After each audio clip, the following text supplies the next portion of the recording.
नमस्कार दोस्तों, आप सुन रहे हैं रेडियो न्यूज़। देश और दुनिया की ताज़ा तरीन खबरें तेज रफ्तार में बिना रुके। आज की बड़ी हलचल। एक तरफ जंग हो रही है ईरान, अमेरिका और इजराइल के बीच, जिसमें गल्फ स्टेट फंसे हुए हैं। लेकिन एक और लड़ाई चल रही है परसेप्शन की, भारत और पाकिस्तान के बीच। नरेंद्र मोदी जब सत्ता में आए थे तो नवाज शरीफ के घर गए थे, केक काटा था, बिरयानी खाई थी, लेकिन उसके बाद से उनकी पूरी राजनीति पाकिस्तान विरोधी घुसपैठियों और बांग्लादेशियों पर ही टिकी रही। अब सवाल यह है कि क्या ईरान युद्ध के दौरान पाकिस्तान को जो महत्व मिल रही है उससे भारत अंतर्राष्ट्रीय कूटनीति में पिछड़ गया है। अमित शाह और भाजपा नेता दावा करते थे कि मोदी से पूछे बिना किसी का कोई फैसला नहीं होता, लेकिन आज ईरान अमेरिका सीज़फायर के मामले में भारत कहीं दिखाई नहीं दे रहा है। मोदी या तो खामोश है या बंगाल और तमिलनाडु के चुनाव प्रचार में व्यस्त हैं। दूसरी तरफ पाकिस्तान अंतर्राष्ट्रीय राजनीति में लगातार महत्वपूर्ण होता जा रहा है। पाकिस्तान, मिस्र, सऊदी अरब और तुर्की मिलकर एक नाटो जैसा सुरक्षा गठबंधन बनाने की तैयारी में है।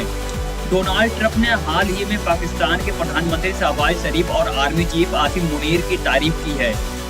सऊदी अरब ने पाकिस्तान का कर्ज चुकाने में मदद की है और IMF ने $1.2 बिलियन का एक और लोन मंजूर कर दिया है। पाकिस्तान इस समय वैश्विक कूटनीति का केंद्र में है। इसके उलट नरेंद्र मोदी की सरकार इस पूरे दृश्य से गायब है।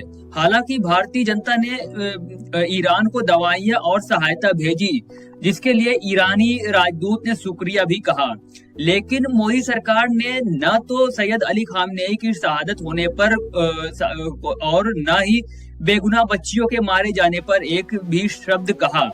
खबर यह भी है कि भारत को जब रूस से तेल खरीदने के लिए भी अमेरिका से इजाजत लेनी पड़ रही है, जो शर्मनाक है।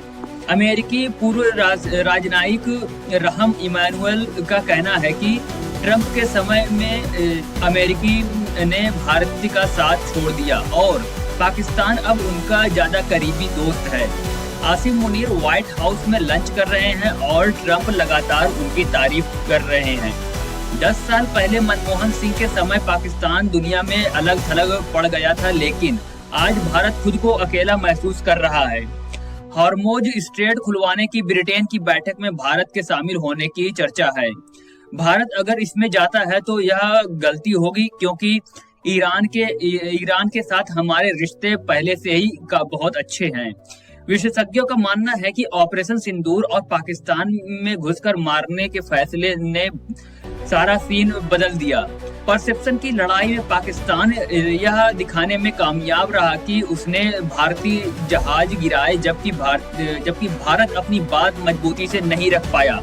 पाकिस्तान इस समय डील मेकर की भूमिका निभा रहा है, क्योंकि ट्रंप को चापलूसी पसंद है। पाकिस्तान इसमें माहिर है। आसिम मुनीर की इज्जत ट्रंप की नजर में बढ़ गई है और अमेरिका पाकिस्तान पर निर्भर होता जा रहा है। हालांकि पाकिस्तान को सावधान रहना चाहिए, क्योंकि अमेरिका की दोस्ती और दुश्मनी से भी ज्यादा खतरनाक होती है। निष्कर्ष यह है कि कूटनीति के मामले में पाकिस्तान और आसिम मुनीर ने भारत को पीछे छोड़ दिया है। मोदी जी को सोचना चाहिए कि रूस, चीन, श्रीलंका, ईरान और सऊदी अरब जैसे दोस्तों के सहारे हमारे रिश्ते खराब क्यों हुए। सिर्फ इजराइल के करीब रहने के चक्कर में हमने अपने कई पुराने दोस्त खो दिए हैं। आप इस बारे में क्या सोचते हैं, कमेंट में जरूर बताइएगा। धन्यवाद।